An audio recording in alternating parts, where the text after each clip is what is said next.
Hi, my name is Miss Alia. So for today's class, I'm going to teach you about determiners.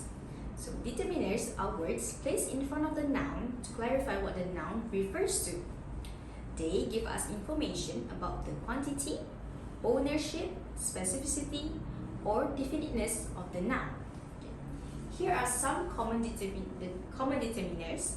For example, a, this, some, my, and several.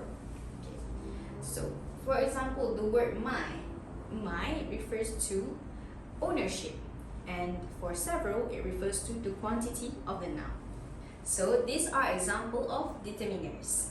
For today's class, I'm going to teach you about determiners some and any. Some and any may seem similar, but they are used in different ways. Let's start with some. For some, we use some in positive sentences when talking about uncountable noun or countable noun. Here is an example. There are some books on the table. So this is an example of countable noun. Let's see. The second one is uncountable noun. He needs some money. So as you can see, both of these sentences are positive sentences. Now, we also use some when making polite offers or question. This is especially when we expect the answer to be yes. For example, would you like some coffee? So remember, some can be used in positive sentences, or it is used in offers or question when we expect the answer to be yes. Now that I have explained to you about some, I'm going to explain to you about any. We can use any in negative sentences and questions. For example, negative sentence is, there aren't any books on the table. The next one is, does he need any money?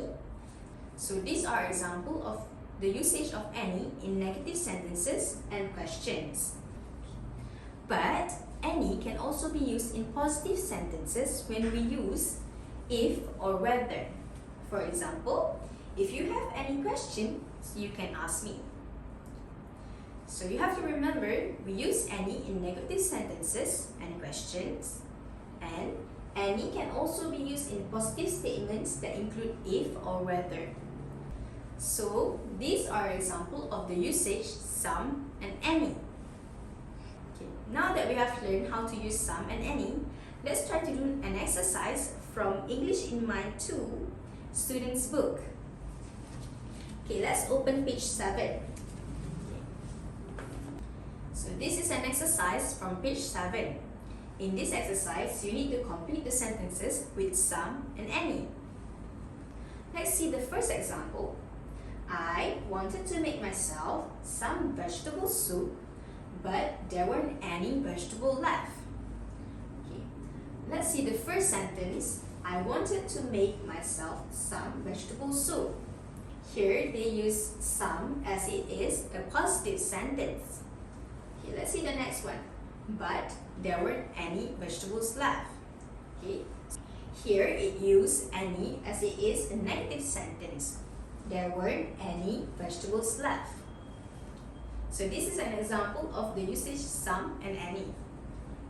Now let's try number 2. If you're hungry, have blank sandwiches. So is this a positive or a negative sentence? This is a positive sentence. So you have to say, if you're hungry, have some sandwiches. Let's see number 3. We bought blank rice, but we didn't buy blank tomatoes. Let's do the first one. We bought blank rice. Is it a positive or negative sentence? It's a positive sentence, so we can say we bought some rice. Let's see the next one. But we didn't buy tomatoes.